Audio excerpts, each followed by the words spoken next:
In the name of God, the compassionate, the merciful.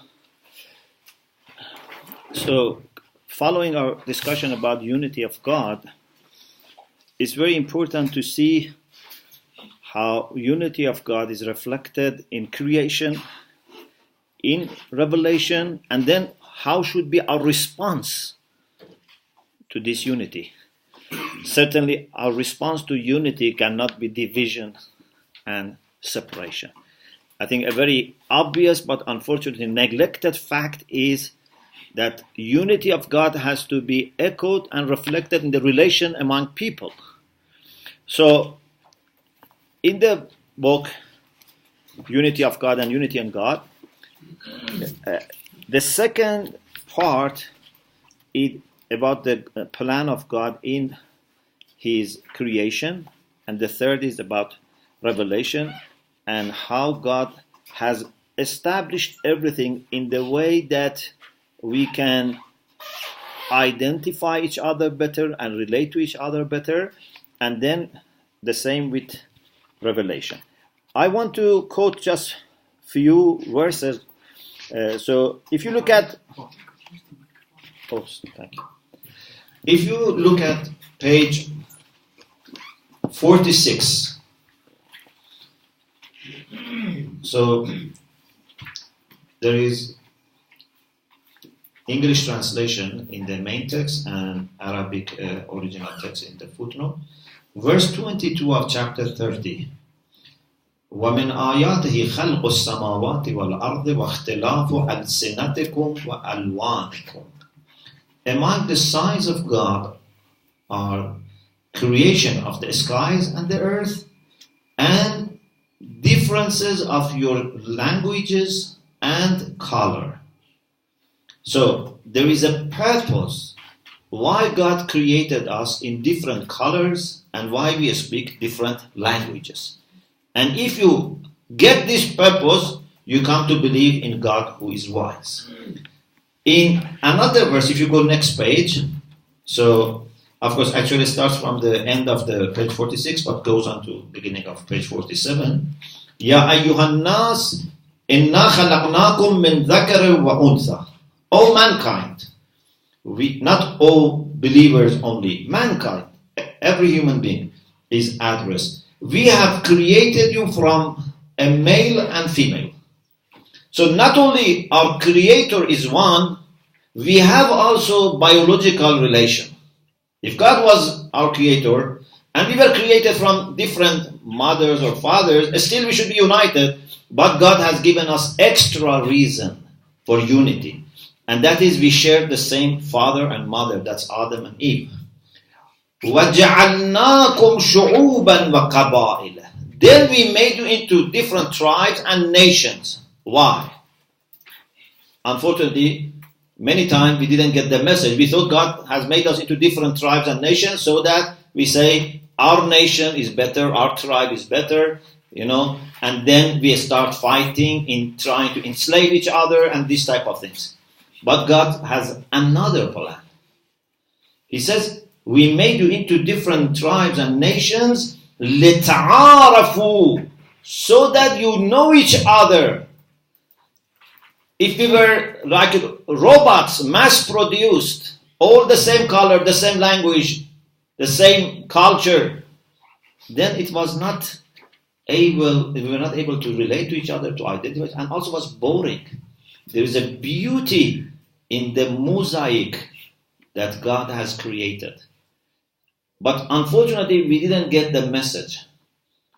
This colorful mosaic, we thought every color should fight with another color and then have control over all the picture.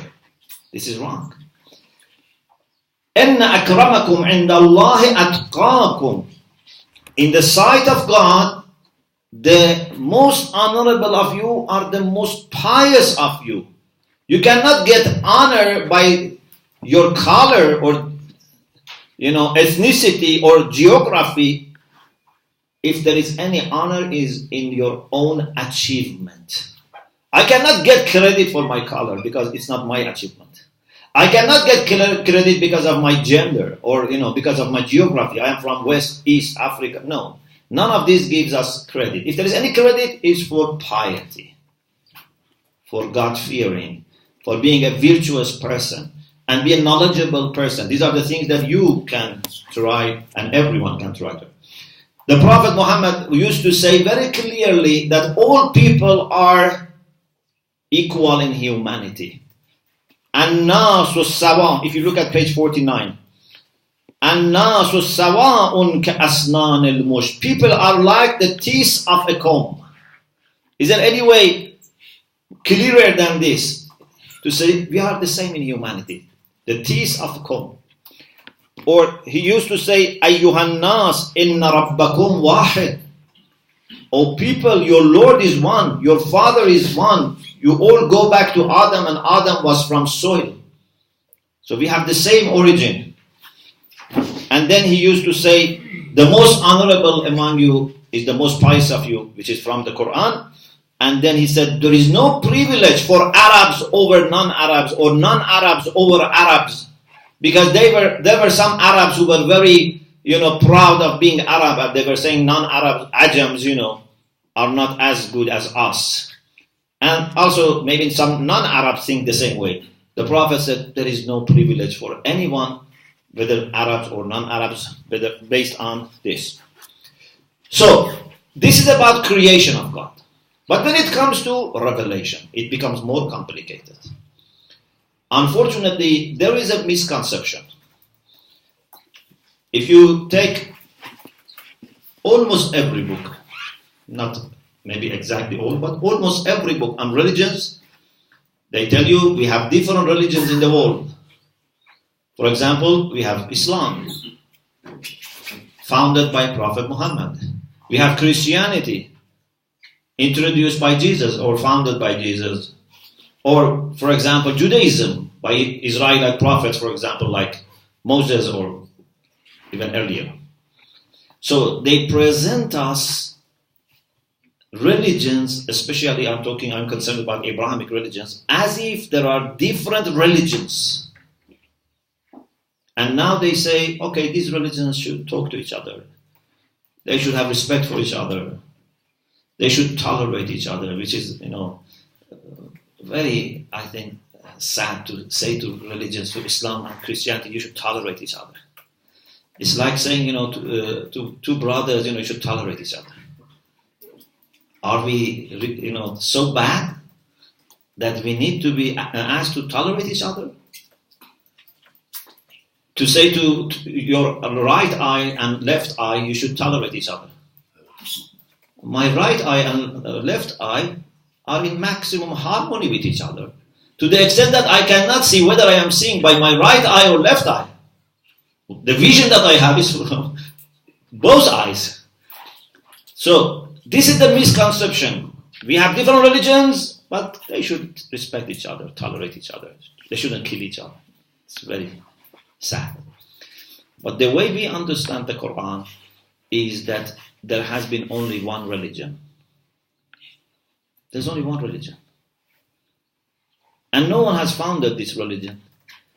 This is the religion of our fitrah, the way we are created. This is just introduced by prophets to us. If there is any founder, it's God Himself. فَأَقِمْ وَجْهَكَ لِلدِّينِ حَنِيفًا فِطْرَةَ اللَّهِ الَّتِي فَطَرَ النَّاسَ.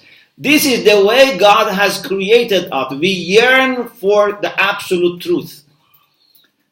We yearn for absolute beauty, absolute love, absolute knowledge, absolute power. Religion is built inside us. Prophets have invited us to go back to our nature. And no prophet said, I brought you a new religion. My Muslim brothers and sisters can tell me, and also my Christian, of course I am not claiming this on behalf of Christianity, but they can tell me, because I think even in Christianity we don't have any saying from Jesus that said, I am founder of Christianity, I brought you a new religion. Actually we have opposite.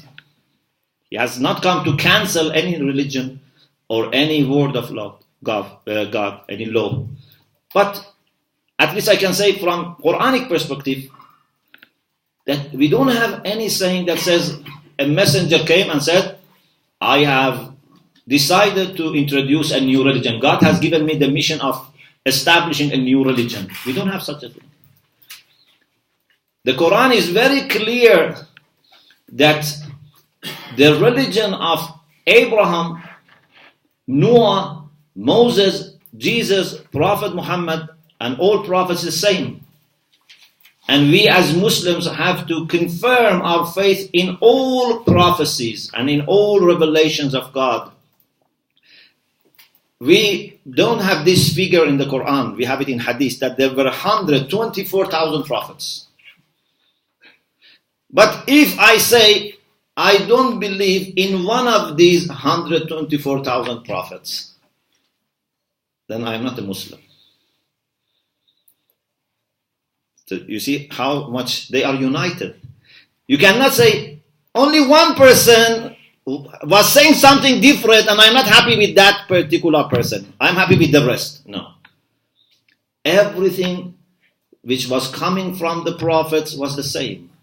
Details maybe, practical laws maybe, but the core message was the same. لَقَدْ بَعَثْنَا فِي كُلِّ أُمَّةٍ رَسُولًا أَنْ اعْبُدُوا اللَّهَ وَاجْتَنِبُوا الطَّاغُوتَ.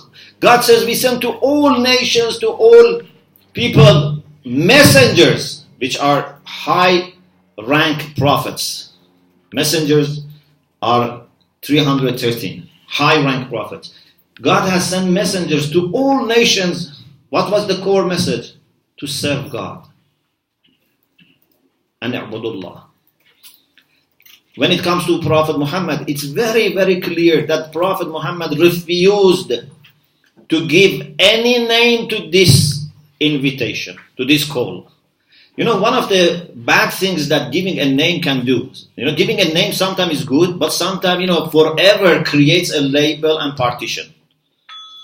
So we have to be very careful. When, for example, a new understanding in Islam happens, then they give it a name, after some time it becomes a sect. Then forever remains like that. So we have to be very reluctant to give any name to something that may be taken as a sign of separation.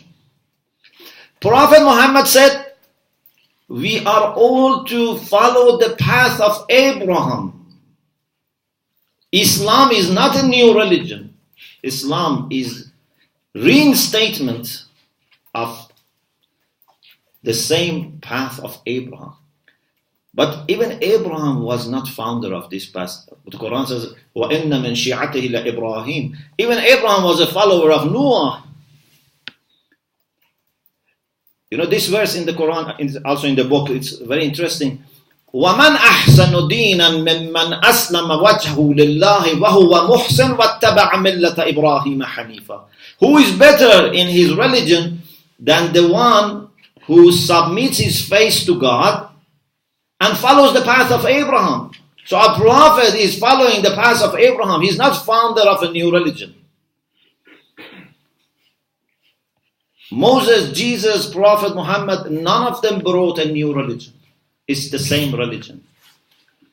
Even when it comes to books, although we believe there were different books, we believe in Torah, in Gospel, in the Quran, but in my understanding, even these books are not different books in essence.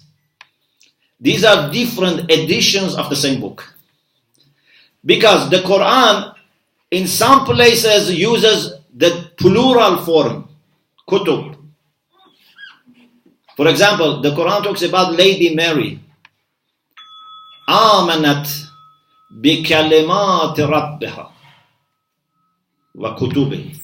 She believes and confirmed. Is آمنت or صدقت?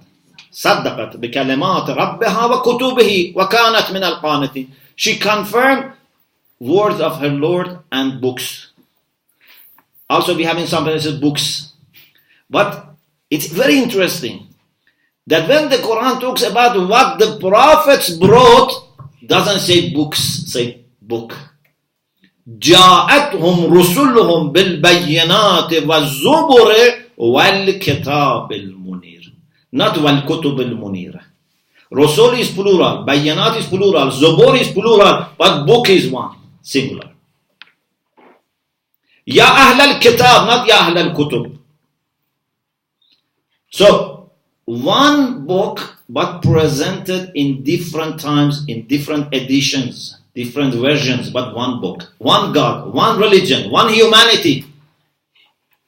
I am just thinking how we human beings can sometimes miss very obvious things because we think for something which is complicated, but something which is more obvious, and that is unity, is neglected, unfortunately. And this is our job to find the real message of God, which is to be open to the absolute truth. And absolute truth is not important who is talking about it, which language, which color, which tradition. It's from God. Thank you very much.